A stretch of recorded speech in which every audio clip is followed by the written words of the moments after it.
कि उनका जो बच्चा है वो टीनेजर है, और लेकिन उनकी जो प्रॉब्लम है वो जो भी बातें आपने बताई हैं वो सब वो अपने घर में फॉलो करती हैं, मतलब कि डिसिप्लिन भी मेंटेन करने की कोशिश करती हैं। लेकिन जो एक बड़ी प्रॉब्लम उनको फेस कर रही हैं वो ये है कि उनका बच्चा अपने दोस्तों की बातें ज्यादा सुनता है और मम्मी पापा की बात नहीं सुनता है। तो जब भी वो कुछ उनको समझाती है तो वो कहता है कि वो जो मेरा फ्रेंड है आदित्य, वो देखिए वो ऐसे करता है, और वो जो मेरा फ्रेंड है राइट, अहमद वो ऐसे करता है, उसके मम्मी डैडी तो ऐसा नहीं करते, आप क्यों ऐसा राइट, करते हो? तो ऐसे में राइट, फिर बच्चों को कैसे समझाया जाए? right.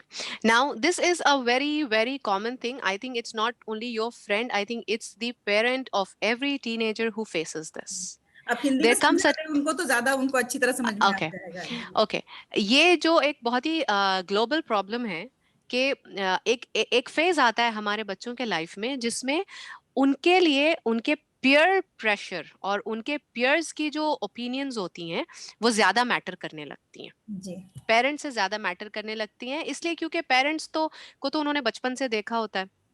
पेरेंट्स की तो वो बातें सुन सुन के अब सुबह हुई मम्मा मम्मी का बोलना शुरू हो गया, उठ जाओ, ब्रश कर लो, ये कर लो, वो कर लो। I mean it's a full day of instructions and they are use to it, like 13 14 15 जितने भी इयर्स का आपका टीन है उतने साल से वो पेरेंट्स को सुन रहा है, एंड सडनली उसे ऐसा लगता है कि उसके पियर्स, पेरेंट्स थोड़े आउटडेटेड हैं, पियर्स ज्यादा अपडेटेड हैं, ज्यादा अक्लमंद हैं, जी जी। उन्हें ऐसा महसूस होने लगता है। So I tell you one thing, Rome was not built in one day. Okay. तो किसी भी रिलेशनशिप में ट्रस्ट और वो जो गाइडेंस, ट्रस्ट का जो गाइडेंस फैक्टर जो होता है बच्चों का ये माँ बाप के साथ, वो रिलेशनशिप एक दिन में बिल्ड नहीं होती। From the very beginning we have to manifest ourselves as also their friends. मैंने इस लेक्चर में भी और पहले भी बोला था कि we have to manifest themselves as their guides, not always as their parents, not always bossing them around. So kabhi kabhi we have to come down at their level, try to become their friend, and बिना criticise किए, बिना उनको जज किए, हम पहले उनकी बात सुने। इससे पहले कि हमें जैसे ही हमें उनकी बात गलत लगती है हम चिल्लाना शुरू कर दें या हम उन पर गुस्सा करना शुरू कर दें, नहीं, उनकी बात हम सुने, उनके एंगल से समझने की हम कोशिश करें कि क्यों इसे अपने पेयर की बात ज्यादा सही लग रही है। मे बी हम पेरेंट्स हैं, हम 13 इयर्स के नहीं हैं, बट वो तो 13 इयर्स का है, तो हम एक 13 14 15 साल के बच्चे के हिसाब से हम उसे सुनने की कोशिश करें, समझने की कोशिश करें, and then we need to bring about an adult conversation. बात डांटना नहीं है, बात करना है। बात ऐसे करना है कि हमें उन्हें सिचुएशन के प्रॉज एंड कॉन्स, अच्छा और बुरा दोनों बताना है। बेटा आप ये काम कर रहे हैं, इसको करने आपके तरीके से करने का ये अच्छाई ये बुराई हो सकती है, आपके आपको ये नुकसान पहुंच सकता है, और मम्मा पापा जो आपको बता रहे हैं वो इसलिए है क्योंकि वो आपको इस नुकसान से बचाना चाह रहे हैं। जी जी, हमें उम्मीद है कि जवाब मिल गया होगा। अभी असल में एक और सवाल मेरे पास यहाँ आया हुआ है, तो राइट। उस सवाल में वो ये पूछना चाह रही हैं कि वो अपने बच्चों से बहुत क्लोज होना चाहती हैं, अपने बच्चे से, और हम्म उनके दिल की मतलब की बातें जानना चाहती हैं कि वो क्या सोचते हैं, उनके मन में क्या चल रहा है। और हम्म लेकिन वो बच्चा जो है ना वो ओपन अप नहीं होता है, वो खुलता नहीं है। हम्म उन्हें सारी बातें या तो उसके दोस्तों से पता चलती हैं, या स्कूल से पता चलती हैं, टीचर से पता चलती हैं। तो क्या इसकी वजह हो सकती है कि वो बच्चा बिल्कुल क्लोज पर्सनैलिटी क्यों है उसकी, वो बिल्कुल खोलता ही नहीं है, वो बताता ही नहीं है कोई भी बात वो अपने पेरेंट्स को। तो हालांकि वो ये भी कह रही हैं कि बहुत कोशिश करती हैं कि उनके करीब जाएं, उनसे फ्रेंडली वे में बात करें, लेकिन वो फायदा नहीं हो रहा है इस किसी भी एटीट्यूड से। ओके, नाउ इस क्वेश्चन का एक फर्स्ट लाइन ऑफ रिप्लाई शायद आपको बहुत अच्छा नहीं लगे, हम्म बट नेग्लिजेंस, नेग्लिजेंस या अवॉइडेंस, नेग्लिजेंस तो मैं नहीं कहूंगी, हमारे यहाँ की माएँ नेग्लिजेंट नहीं होती हैं जनरली, लेकिन ये डिस्टेंस या अवॉइडेंस बिगेट्स अवॉइडेंस। कभी कभी लाशऊरी तौर पे भी हम अपने बच्चों को शायद हम उनकी छोटी छोटी बातें सुनते नहीं हैं, जब बच्चे बहुत छोटे होते हैं ना, वो एक लाइन बनाकर आते हैं और हमें पेपर पे दिखाने की कोशिश करते हैं कि देखिए मैंने ये टेढ़ी लाइन बनाई है, और शायद उस वक्त हम थोड़े बिजी होते हैं, जी तो हमने शायद उस स्टेजेस में उतना ध्यान नहीं दिया होता है, तो बच्चे थोड़े क्लोज डाउन हो भी जाते हैं, because generally it is avoidance begets avoidance, जब हम उन्हें सिखाते हैं अवॉइड करना। अच्छा। एक चीज ये होती है, एक चीज ये होती है, लेकिन इसका एक दूसरा एंगल भी हो सकता है कि may be the child is a little shy, the child is a little introvert. बहुत सारे बच्चे होते हैं वो खुलते नहीं हैं जल्दी, वो जल्दी खुलते नहीं है। इसकी एक बहुत ही अच्छी सोल्यूशन जो मुझे पर्सनली मुझे बहुत अच्छी लगती है, वो है exclusive time during hormonal surge. जब हमारे बच्चों में दो वक्त होता है जिसमें वो पेरेंट्स से बहुत ज्यादा लविंग इमोशन के साथ कनेक्ट करना चाहते हैं। वो होता है जब वो सोने से जस्ट पहले और उठने के जस्ट बाद।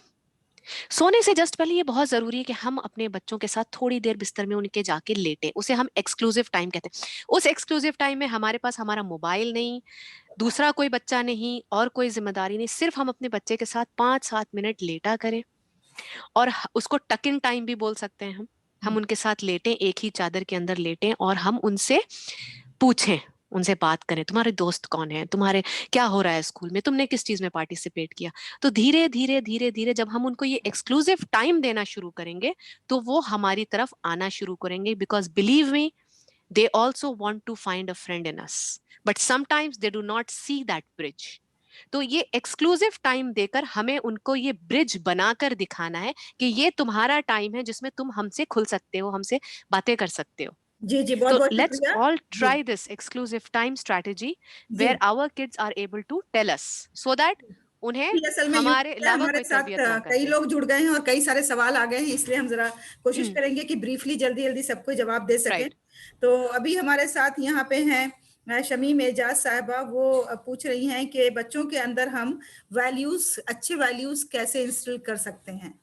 और उसके राइट। बाद फिर है एक और सवाल आया है कि वो ये पूछ रहे हैं कि स्कूल के स्टूडेंट कोई बात मानने तैयार हैं नहीं होते हैं, हम क्या करें? वो स्कूल के बच्चों के बारे में करें कि वो बात नहीं मानने को तैयार होते हैं, तो हम उनको अपनी बात कैसे मनवाएं, हमें बताइए। ये दो सवाल आते हैं। ओके, पहला सवाल था कि हम उनके अंदर वैल्यूज कैसे इंस्टिल कर सकते हैं। इसका जवाब मैं आपको शॉर्ट में नहीं, बस एक लाइन में दे देती हूँ। Right modelled behaviour. Okay. From the very beginning we have to model our behaviour. जो वैल्यूज हम उनमें देखना चाहते हैं वो वैल्यूज पहले हमें डिस्प्ले करनी होंगी। बिल्कुल। और जब हम उन वैल्यूज को डिस्प्ले करते हैं तो कुदरती तौर पर हमारे बच्चों में पेरेंट्स को इमैक्युलेट करने की एक अल्लाह ताला ने दे रखी होती है उनमें क्वालिटी, कि वो कॉपी करते हैं एंड उनके लिए वही नॉर्मल होता है। तो जब हम कोई किसी गलत चीज को ओवर एंड ओवर करते हैं उनके लिए वही नॉर्मल हो जाता है, जब किसी अच्छी चीज को ओवर एंड ओवर करते हैं उनके लिए वही नॉर्मल हो जाता है। तो to instil values we have to give them the right modelled disciplined behaviour. जी। और और दूसरा उसके सवाल, बाद का जो आपका सवाल था वो आई थिंक टीचिंग से टीचर्स का सवाल रिलेटेड लगता था। है ये कि स्कूल के बच्चे बात नहीं मानते हैं। जी, वो टीचर्स से रिलेटेड था। तो पेरेंट पेरेंटिंग से थोड़ा सा डाइवर्टेड है, बट मैं इतना कह सकती हूँ कि जब बच्चे जब आपका बच्चा घर पर अकेले होता है, जब आप पेरेंट कर रहे होते हैं तो आपके 2-3 बच्चे होते हैं जो आपके कंट्रोल में होते हैं, और जब आप स्कूल में जाते हैं तो इट्स लाइक 40 हेड्स, एंड वो सारे हेड्स की एनर्जीज, वो क्या बोलते हैं उसको, they are banging against each other and बहुत सारी एनर्जी जमा हो जाती है, and that is the reason maybe kids are very very naughty and very very mischievous. So what I can say is you can try to make your class more interesting. And एक चीज बहुत important होती है, बच्चों की energy को right channel में लेके जाना. एंगेजिंग अगर मैं क्लास बच्चे वेरी से इंपॉर्टेंट। यस। एंगेज करने, अगर मैं बच्चे से कहूंगी चुप हो जाओ, अगर मैं आपसे कहूंगी don't think about a pink elephant, आप क्या सोचेंगी? उसी के पिंक बाद एलिफेंट के बारे में सोचेंगी.